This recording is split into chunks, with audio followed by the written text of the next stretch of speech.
I was invited by Danny and Joel in July to consider my own approach to sound instruction with children as part of my work at Collingwood College. I'd like to thank them both for inviting me, by the way. And they asked me to look at it based on the Shoreditch music experiment, which you're watching in the background at the moment, from 1967. It's featured as part of a tele-documentary, which you can see here. You'll note the results of which have varied as much as my skill or experience with the kind of instruction was also to be very varied. I didn't write that.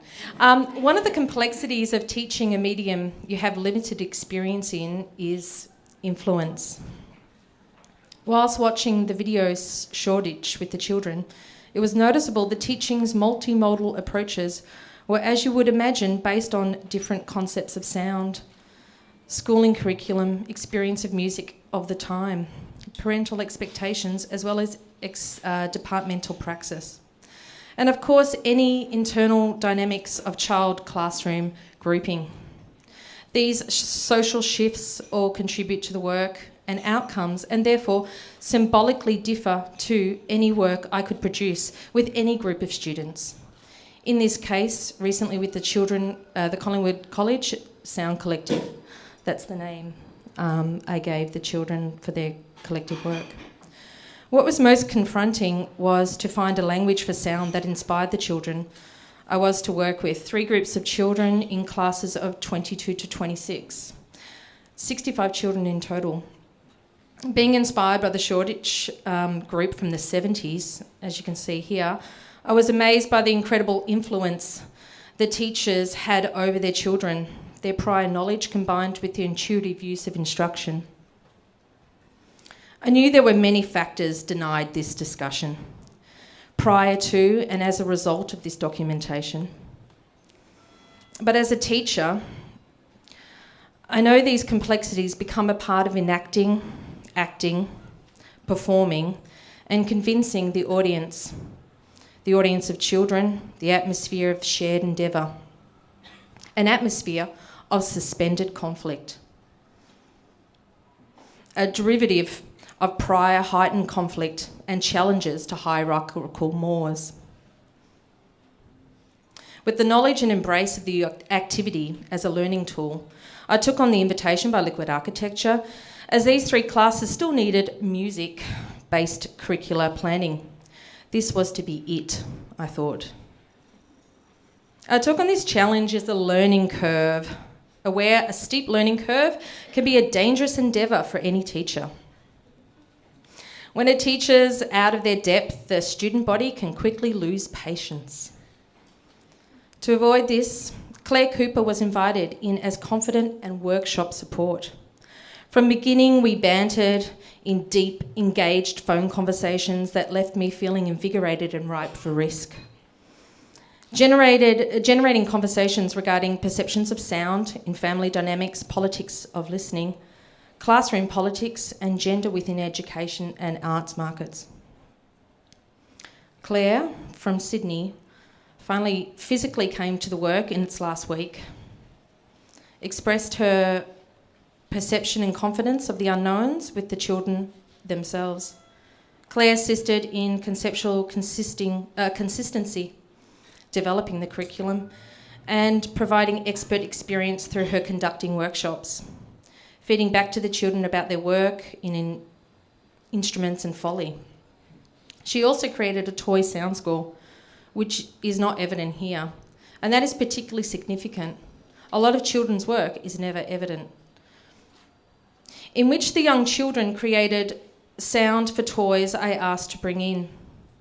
Through their viewing and listening, she asked them to contradict and mimic these knowns of sound in toys. Always relying on my ignorance, I took inspiration from Shoreditch, but was well aware I would never be able to visually represent children to you, to hear or fetishise their movements as we can now, or their interactions through visuals between them, of them, with their instruments, between silences and my instructions. That was not to be. So therefore I proposed the act of teaching sound through the screen. this screen of privacy which prevents the privilege of gazing on them while they work, is an important contemporary dialogue about the commodification of children's work, which I won't enter into now. But looking at this, I asked the children to fabricate the value of sound to image, its commodification through folly techniques, and how folly may embody image. There is no doubt about this. Sound has a foremost value to image, just as feminine has a value to contradict no one's habits and assumptions. We looked at screen sound effects existing in animation and phone-created movies, and also considered creating instruments, which we reimagined. With what new possibilities may we enact to contradict these knowns or sound and musical notation? Their varied notations in instruments and scores, as you can see on the wall, are a response to the complexities of our individualistic society and child upbringing. These were the greatest concerns: how to inspire children whose impressions of the 21st century are based on non-referential noise pop, subtle jingle-related advertising and a preference for dubstep. They got bored at the shortage introduction. I got bored at them getting bored at the shortage introduction. They got bored at the introduction of the Vegetable Orchestra, the Now Now Festival, the Instrument Builders Project, Gorfinkel, Cooper, Stringers Orchestra, Martorell, Sounds in Disney, etc., etc., etc. They are so bored. They were mostly interested in what they could do. They weren't interested in listening too fondly to each other either. During instruction, there were some who demanded their own space and extended upon this challenge. There were some who only protested sound as art. I don't care. I wonder what it means to them to use instruments openly without skill. The don't care immediacy of online tools adapted from skills that historically took a long time to learn. The children were open, but they were not open. They demanded immediacy. Most were aware they were performing and performed safely in a group. These approaches led me to a series of very eclectic questions. Are the multiple demands or attacks needed to meet this increasing individualism encouraged within schools and broadly within society hindering shared expertise? How do I meet the needs of one child whilst another expectations are very disparate? How is sound a medium for inclusion? How can sound support another in situations of compromise? How can I challenge children to perform experiments? When trialling new approaches based on work of this 70s here, can I expect children to perform similarly in this educational environment? How much of a hindrance is social media technocracy to real-time learning? Is process art with children interesting? Is process interesting? Is pedagogy art? What criteria do I use to judge a sound piece as successful? Why? What place is a broader audience to children?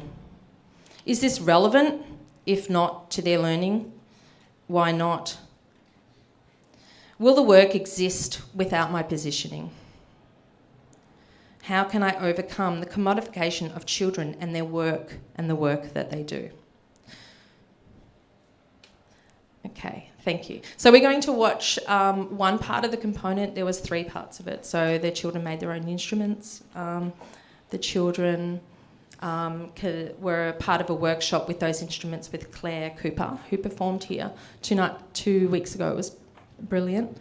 And kids created foley sounds to found source material, which you'll see now.